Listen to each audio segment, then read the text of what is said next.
Okay, well, good morning, everybody. So sorry, I had I had a little technical difficulty this morning with my Ajarn Eddie YouTube channel. So that's why I'm using the RIC Language Center YouTube channel for today only. Then next week we'll switch back over to the Ajarn Eddie YouTube channel. Okay, so before we get started, because I have a different setup right now, so I want to make sure that everybody can hear me okay. So in the chat box, can you type in to let me know you can hear me? Just type in either yes, I can hear you, or no, I cannot hear you very well. Okay.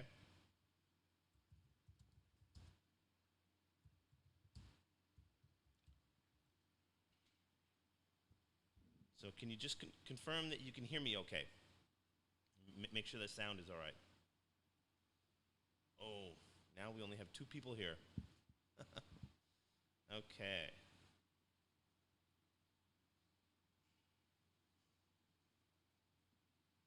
So just please type in the chat box that you can hear me okay, because I want to make sure. I'd hate to keep talking for an hour and then nobody can hear me.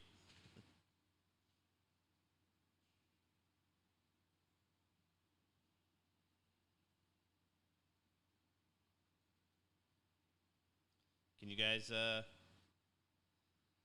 type and let me know you can hear me okay? I don't want to get started here and find out nobody can hear me.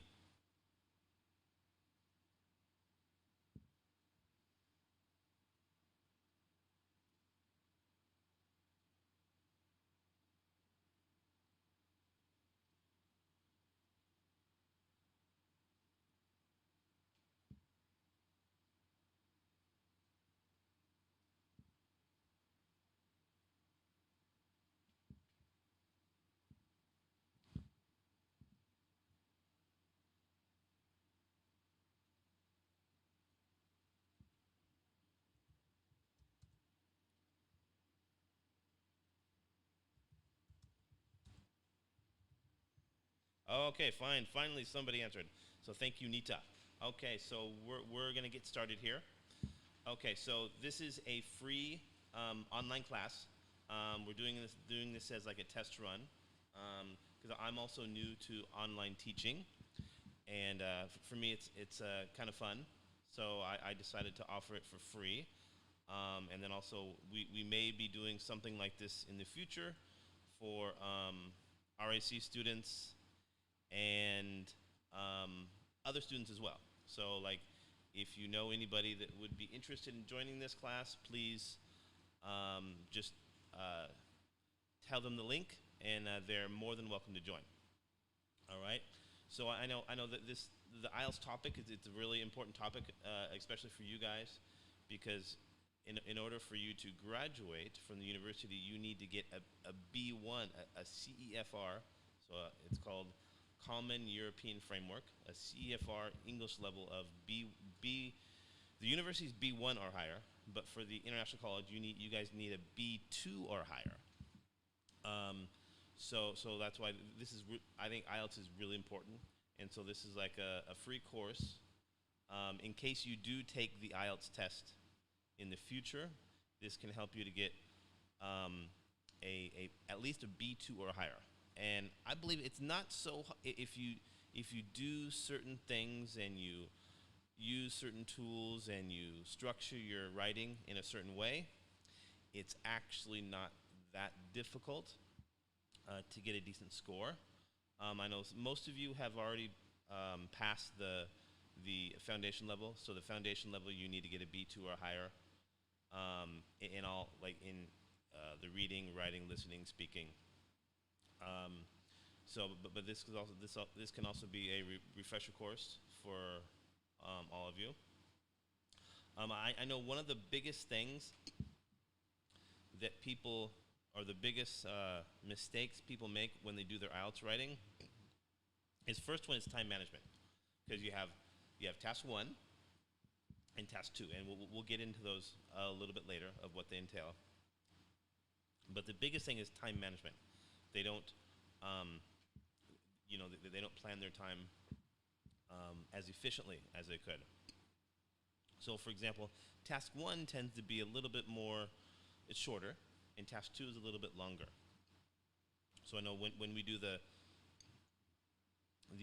writing practice in class, some students take a long time for the planning, which you can't do that because it's only 1 hour. And so you have to do 2 tasks in 1 hour. So that's the biggest mistake. And the other one is doing the IELTS writing.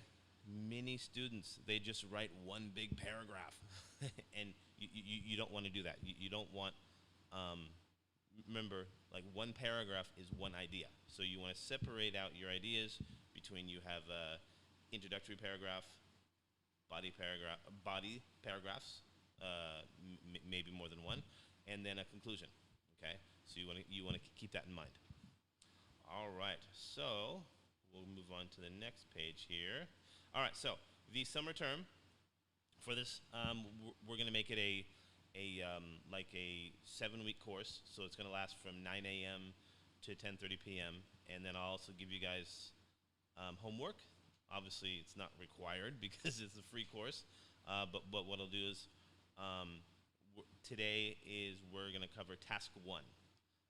This week and next week, task 1. Focus on task 1. And then I'll give you guys some sample homework, and you guys can practice. And then you submit it to me by email, and then I will give you feedback on that. So in order to better prepare you for the IELTS test. And then classes 3 to 7, it's going to be task 2. Okay? So in learning more about the difference between task 1 and task 2, first of all, the writing test, it's 60 minutes. You only have I know in my class sometimes I'll let you guys have a little bit longer when we do the writing practice, but very, very strict. You have task 1, task 2, 60 minutes. So you have to keep that in mind. They're very strict on the time limit when you take the exam. So for task 1, it's got to be at least 150 words. It can be more if you want to, but you don't want to write too much on task 1 and not have enough time for task 2. So I would say when you're doing the IELTS test, do task 1, get it done and over with. Because with task 1, all you're doing is you're just summarizing the information. So you're going to get any sort of visual display, and I'll cover those in the next slide. But you're going to get this information in either in a visual aid format, and then you basically just have to summarize the information. And generally, I would say take no more than 20 minutes for this part, because task 2, this is the part that's going to take the bulk of the grading. So they're going to look at task 2 more so than task 1.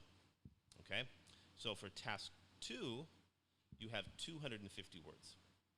All right, so it's a bit more. So that's why you want to focus more of your efforts on task 2. Okay, and so next we have. So it's basically going to be an opinion essay, and it's going to come in. It could come in many different formats, and we'll discuss that starting week 3. But basically, they're going to give you a situation, and they're going to want to know your opinion on it. And again, in class, so many students, they just in the very beginning they just write one big paragraph. Okay, so you don't want to write one big paragraph. Remember, one paragraph is one idea. Okay, so you want to keep that in mind. All right, so you have an introductory paragraph, you have your body paragraphs, and you have your conclusion. And also keep in mind is that an academic essay, like what you write in class, is different than the IELTS academic essay, and we'll cover that more in a couple weeks. Okay. All right. So now, and also, I would try to use at least 40 minutes for task 2. So again, task 1, for the grading criteria, they put less emphasis on task 1 and more so on task 2. So you want to make sure that your task 2 essay is um, is good, okay? And make sure you have enough time for the planning. All right, and again, don't take too much time planning. Just basically, before you go into the test, you want to make sure that you can have at least a structure, knowing, okay, I have to have an introduction, make sure to include my thesis statement if you have one, and then come up with body paragraphs, and then a conclusion. Okay. All right. So next we have, okay, so now we're going to talk a little bit about task 1. Okay. So task 1 for the IELTS exam, again, it's going to have some sort of visual display. So the first one is going to be a bar chart. So basically, you're just going to look at the bar chart, and you're going to summarize what the information states. And I would say this one is, I would say, one of the more popular ones. So if you're going to choose one to prepare for the most, I would say prepare more for the bar chart. But basically, you're just going to be taking the information out of the bar chart and summarizing it in not an essay form, but just a summarizing form, where you have the introduction and then the information it states. And again, I would say very important, because you're going to have the data in there. So and you have numbers. So I would also make sure when you're writing your task 1 to also include the numerical data. Then the next one is a diagram. So again, you're just going to look at the diagram, summarize the information on what it's trying to say. And then next we have is a line graph. So it's kind of similar to a bar chart, where you have different types of numerical data. And then so just, again, you just want to summarize the information for this. And then next we have a pie chart. Okay, so again, the common theme is numerical data, and you just want to summarize what it's trying to say. And then we have a table. So again, you just want to take a look at what the table is saying, and taking the information out and trying to summarize it of what it's trying to say. And I would say that the two most popular is bar chart and a table. And sometimes you're going to find that they'll actually have two different ones. So you may have a bar chart and a table, and you have to summarize both information. And so in this case, when they have two visual displays, like a bar chart and a table, the content will tend to be related. So you want to keep that in mind. All right. So sometimes there's going to be one, but sometimes there may be as many as 2. I haven't seen any more than that, but yes. So just keep that in mind. And again, the biggest thing with task 1 is to analyze it very quickly, and so that you can get on to task 2. So again, spend no more than 20 minutes on task 1. Okay. So I think for today, what we're going to do is we're going to make it like a little workshop. Since it's a first class, we're going to do a little workshop style.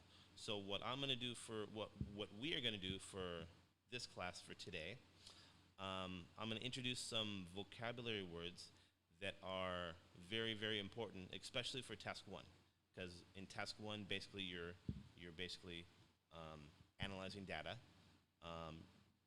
and writing it into paragraph forms. Okay, so we're going to start off with what I call the up verbs. Okay, so what I want you guys now is I want you guys to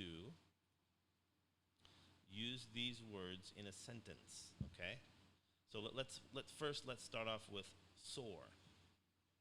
So like, for example, I would say that, in December, the sales soared to a exponential level. All right. So what I want you guys to do, first off, I want you guys to look at the look at this graph or anything in general, I want you to make a sentence using the word soar, okay? And soar means to, so increase very, very quickly, all right? So right now, I want you guys, so how about I'll give you guys about 2 minutes here. So 2 minutes. I want you guys to write a sentence using the word soar, all right?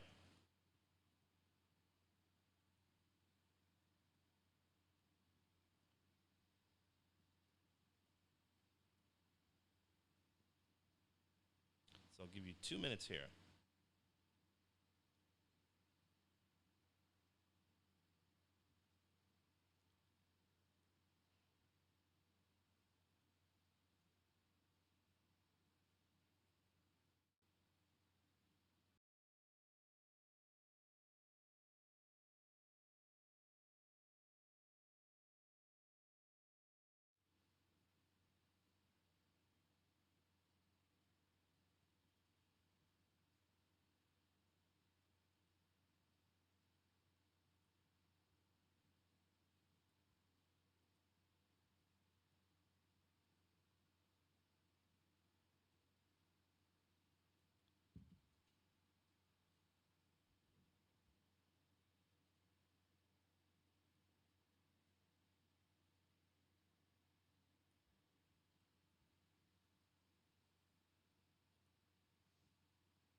Okay, so we've got about 90 seconds left. So I want you guys to write a sentence using the word soar.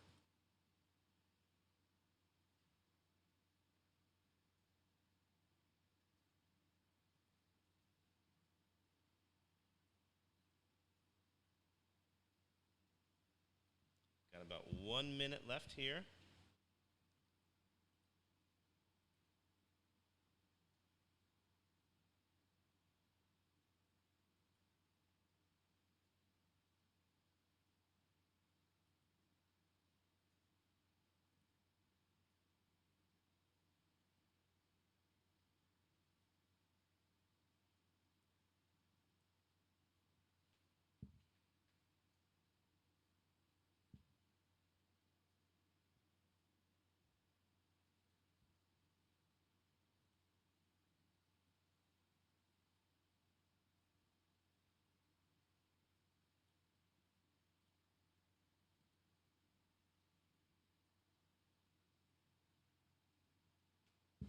Twenty seconds. Let's write the sentence. Write a sentence using the word soar.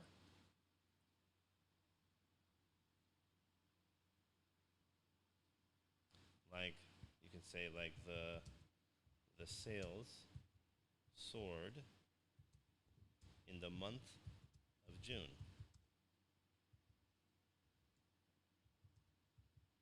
Whoopsie. In the month of June.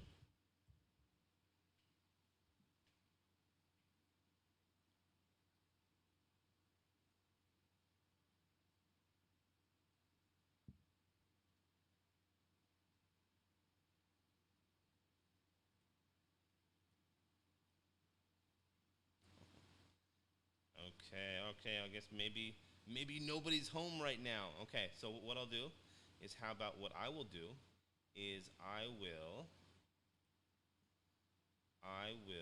make sentences for you guys, okay? So that maybe some of you can't be watching this live, all right?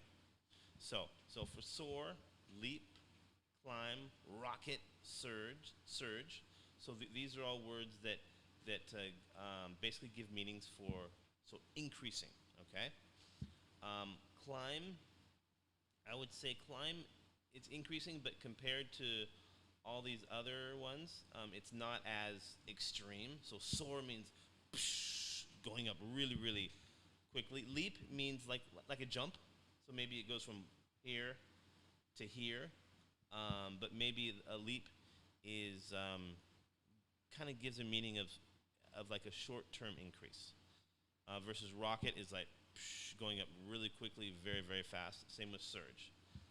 So I would say that if you're going to use like a generic increase, if you're trying to talk about a generic increase, I would say use climb.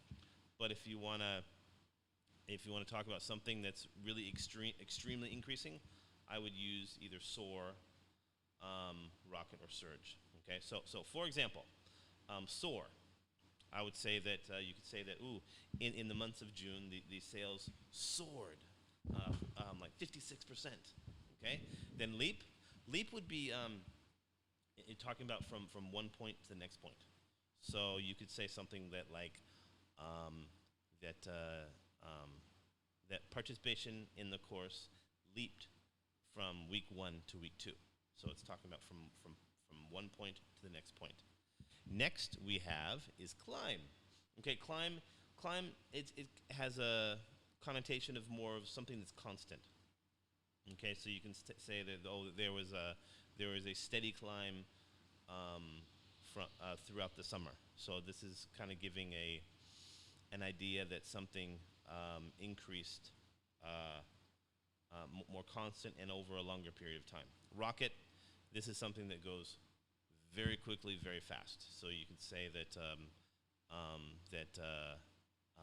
attendance, skyrocketed in the month of June. Surge, same thing. Surge means something that goes up very quickly, very fast. And so again, all these words here that we're talking about, these are all words that should be used for task 2 only. Sorry, task 1 only. So task 2, again, that's more of a paragraph, or more of an essay format. So these are all words that would be used like in business.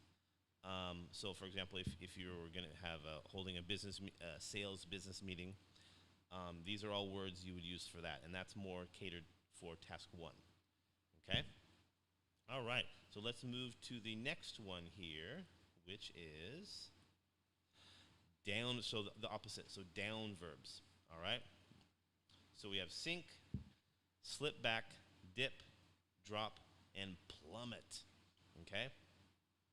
So sink, obviously this means something going down very quickly. Slip back, kind of not so extreme. So maybe it's maybe a short term or very insignificant drop. Dip, same thing. Drop is more of a generic one. Dip means I would say a short-term decrease. But then plummet, this is kind of like the opposite of rocket. All right, so you can say that, for example, I don't know, maybe that graph is too small for me to see, but let's say you could say that, sales plummeted in June due to the epidemic that we're having to deal with. Okay, so plummet means go down very, very quickly. All right, and then let's go back. Let's go opposite here. Drop. So I say that the attendance in this class has dropped. So I guess maybe Friday morning is kind of difficult for everyone to get up. So what I will do is I will make this I'll allow students to participate with the chat box, but maybe most of you are going to watch this watch it after the live stream. So you're going to watch it recorded on YouTube, which is fine. So, but if you guys want to jump in at any time, that's great. But what I'll do is I'll just do this class more or less like a lecture format. Okay. Next is dip. So dip. This would be a short-term decrease. So you could say that sales in the month of March dipped, but then recovered in April. So dip would be kind of like a short, and then generally, if you use dip, then the next one would be it going back up. So sales dipped in the month of March, but then recovered in April. Okay. Slip back. Yeah, I don't. I would slip back. I would use it hesitantly. I think the other ones are a little bit better, but slip back means that it went down to a previous level. So let's say if in February it was at 100, and then March it went up to 200, and then April it went back down to 100. So that's what slip back means, is it went back to the original position. So you say that sales were at $100 in February, but then jumped to 200 in March, but then slipped back to the 100 level in April. So that's what slip back means. So from point A, point B, point C. Okay, and then sink. Sink would be another generic term for describing a decrease. So you could say that in the month of November, sales sunk to abnormal levels due to Thanksgiving. Okay.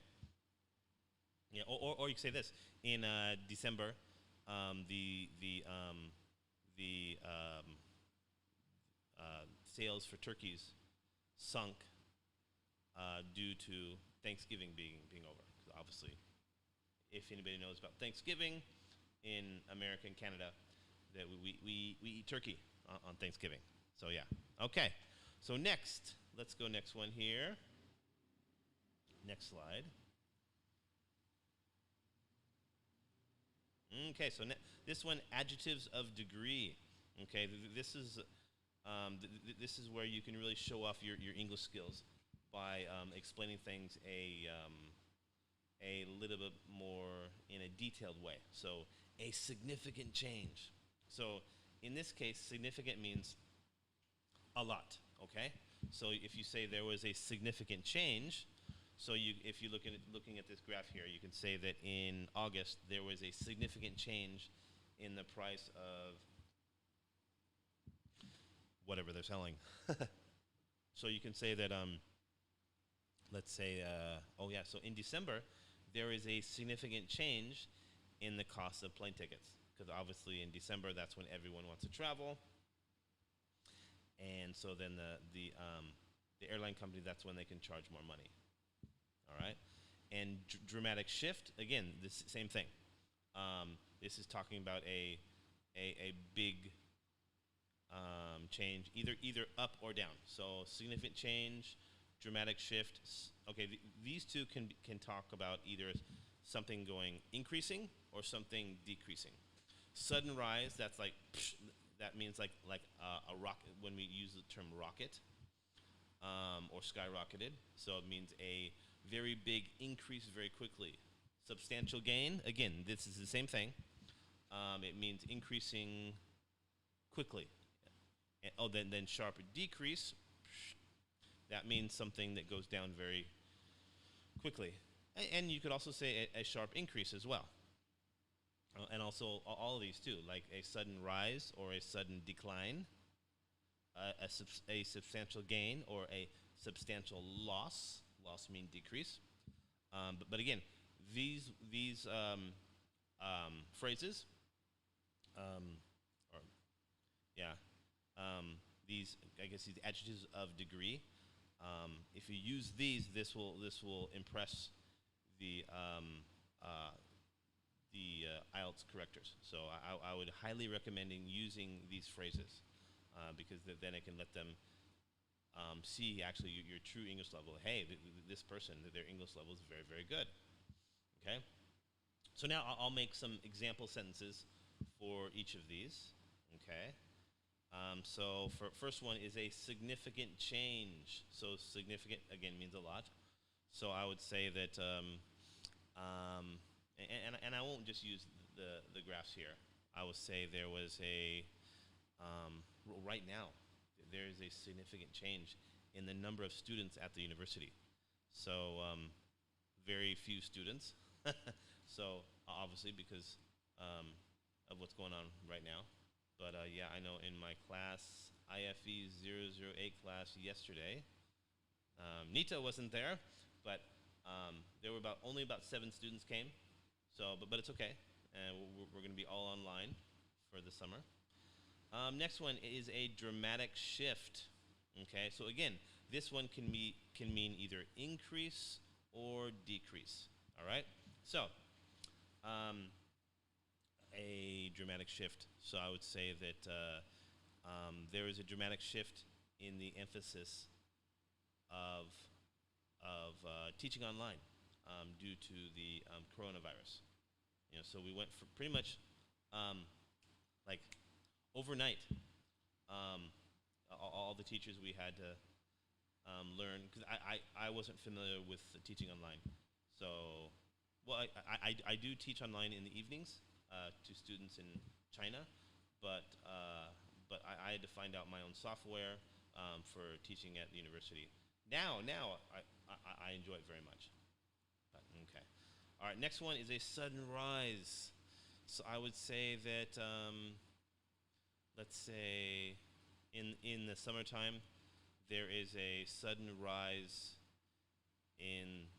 obviously in the temperature, or you could say that if you're looking at in sales, you could say that, or how about we'll say, okay, in term 1, I anticipate there will be a sudden rise in the number of students at the university.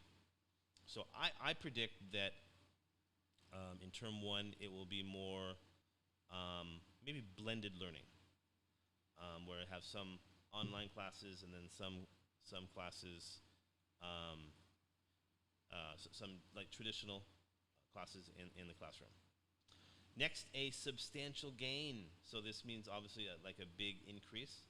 So you could say that, let's say there was a substantial gain in this company's stock price during the course of the summer. Okay, and then obviously here is the opposite, a sharp decrease. So you could say that then in December we anticipate a sharp decrease in the stock price due to the Christmas season. Okay, so again, I would say this group right here, adjectives of degree, this one is actually a lot more important because it actually can let the IELTS reviewer know, hey, well, this person's English, it's actually pretty darn good. So I would highly recommend becoming familiar with these. And again, as I said before, they can be used interchangeably. So there is a significant change, which is generic, either up or down. Dramatic shift, either up or down. Sudden rise, then you can say a sudden loss, a substantial gain, or a substantial loss. A sharp sharp decrease, or a sharp increase. So for a lot of these, you can use them interchangeably. All right. Next category is going to be steady adjectives. Okay. So as you can look at the pie chart here, it's with the exception of like the summer and in June. Okay, it's generally pretty steady. Steady means it's kind of even. Okay. So with these adjectives, this is going to be, if you're looking at any sort of visual display, this is going to be to explain how basically things didn't change so much. So a consistent flow, consistent means didn't change. A steady movement, steady means didn't change. And then a constant shift. Okay, this one doesn't really mean steady, but a constant. Actually, no, it does. Constant shift means up, down, up, down, up. So it does. So you can say that there was a constant shift between February and June. So yeah, constant shift means going up and down, like this. So you can say that. Let's say another example might be there was a constant shift in the price of basketball cards during the summer. Means they kept going up and down, up and down. Okay, so the next category, we'll do the next one here is a constant flow. So you could say that there was a constant flow of immigrants coming into the country. So there's, let's say, for each month, maybe 1,000 people would coming into the country. So it means at the same pace. Okay, and last one, a steady movement. So again, steady means something that didn't change, or something that's constant. Okay, so there was say that there was a steady movement of people going from Bangkok to, let's say, Chiang Mai. So for over a period of time, things didn't change so much. So you had the same number of people moving from point A to point B, like each month. That's what a steady movement means. Okay. All right. So again, this would be also a good tool to learn, to explain things about how things are, to explain how things are maybe didn't change so much. Okay. But I would anticipate that for the majority of especially for the the charts, was that they're going to give you data that is changing, because I think they want to be able to make sure that you can explain things fully. But in the case, if you do come across something where data was insignificant or didn't change so much, then you want to use these steady adjectives combinations. Okay? Okay, so now, get rid of that. Okay, let's go to the next one here. Okay, small adjectives. Okay, so obviously, it's exactly what it insinuates. It means like something that changed, insignificantly. So or something, a small change.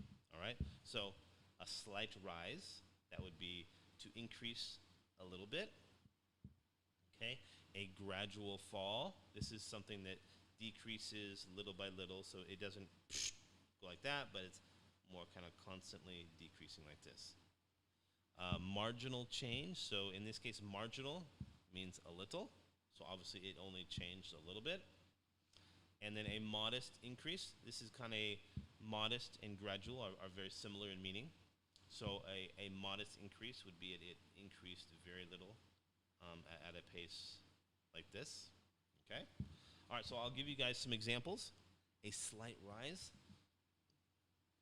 So let's say if I look at this chart here, we'll say, how about looks like maybe in October, that there was a slight rise in the stock price. Gradual fall. Let me see, where's a gradual fall? Okay, how about at the end there? From July to January. No, July, maybe August. From August, no, maybe September. From September to January, there was a gradual fall in the stock price. So right here at the end here. Okay. Okay. Next we have a marginal change. So let's right up here. So let's look at here. So right up here you have you could say that in 1987 there was a marginal change in the stock price between June and July. Okay. And the last one, a modest increase. So again, modest means a little bit. So let's say, how about right over here? So there was a modest increase in the stock price in February. So you hear January here, then February it went up a little bit. So there was a modest increase in the stock price in February 1991. Okay? All right. So let's go to the next category, which is, other useful adjectives. Okay? So obviously these ones right here, these are ones that could be additional ones you could use. but I would highly recommend make sure you use these ones right here. It's adjectives of degree. This one will actually make, if you utilize these ones, it will actually make the reviewers think that maybe your English is better than it really is. So I would actually try to use these ones, because these ones can help you a lot. But again, try to use all of these, but this one would be, I recommend this group the most. Okay? So now we're going to go to other useful adjectives. So upward obviously means going up. Downward obviously means going down. And then overall means talking about the bigger picture of things. All right? So we're going to say, let's use a, go back to the screen. So let's use the term upward. Okay? So you could say that, for example, this section here, there was a upward trend in sales. Okay? Then let's say, for example, let's say this month right here is December. Then you can say that from January until the summer, there was a downward trend in sales. And then you could say that let's say from this month to this month, there was an overall increase in sales. So you can see that where it went down, but overall it actually recovered and went back up. Okay? So then overall, this is talking about the big picture. The big picture. Okay? Okay, so next we have here, so this is going to be the homework. Okay, so today's class was a little short because we had less participation than I had imagined. Right now, how many people are there? Two people in class. Now there's 3. All right, but yeah. So basically, it's going to be let me fix this here.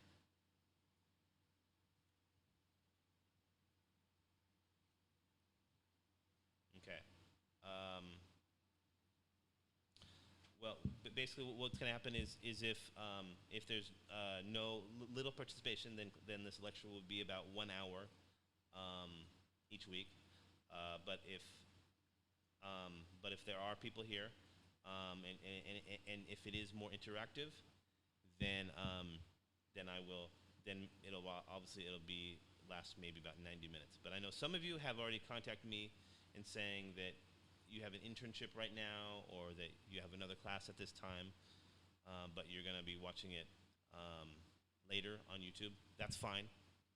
Great. That's okay. But just let you guys know that, anyways, this class will last anywhere from 1 hour to 90 minutes each Friday morning. Okay? So here is the homework. So what I want you guys to do is I want you guys to use the phrases that I introduced in this lesson. Okay, so from the up verbs, down verbs, adjectives of degree, steady adjectives, small adjectives, and other useful adjectives. So using those vocabulary words, I want you to summarize this information right here. So the American credit cards come cheap on the black market. All right? So what I want you to do is I want you to summarize this information, and then using what's best would be is using Microsoft Word. Okay, so please use Microsoft Word and email it to me as an attachment, and then what I can do is I will give you feedback on that. All right, so if you could email it to me, what's best is, if you could email it to me by Sunday, and then on Monday that's my non-teaching day, so then I could correct your writing and give you feedback on it. Okay, and obviously this class, it's it's a non-credit course, so you're not going to get a grade, but I will help you with your IELTS writing and give you feedback. And my goal is for everyone who participates in this seven-week course is for everyone to get a B2 or higher. So I'm going to show you how to get a B2 or higher on your IELTS writing test. Okay. So yeah, so email me. So there's my email address. So superduperreadyeddie@rsu.ac.th. So email that to me. And again, this class, it's not just for Rangsit University International College students. It's for everybody. Okay. So even if you're not at the university, or if you're, let's say if you're in South America right now, and you're watching this video, that's okay. You can submit your essay to me, and I will get it back to you. Okay. Because I know right now I have about 30 students have expressed interest in this course. Yeah, but if there's more people who want to join, please join, and I'll do my best to help you to develop your writing skills. Okay. Then the last one here, where this link. Where it says www.ieltsexam.net. Okay, this is actually a great resource to get information on anything IELTS related, and they have great examples for. I especially like it for the IELTS writing, and they have hundreds of different sample essays for task 1 and task 2. So if you're wanting to know the format of this. Format of the exam, I would recommend going to this website first, and then writing essay, because it's going to show you exactly. You have your introductory part, your introductory paragraph, your body paragraph, and then like a short conclusion. All right. Okay. So I guess that's about it for today. Okay. And again. I look forward to your writing, and send it to me, email it to me before Sunday night, and then I'll probably work on them Monday morning, okay? And I'll get those back to you hopefully Monday before lunch. All right, that's about it. And thank you for joining, and for those of you who are going to watch this later, I hope you guys find this beneficial. All right. Okay, so I guess we're finished for today, and I'll see you next time. Bye-bye.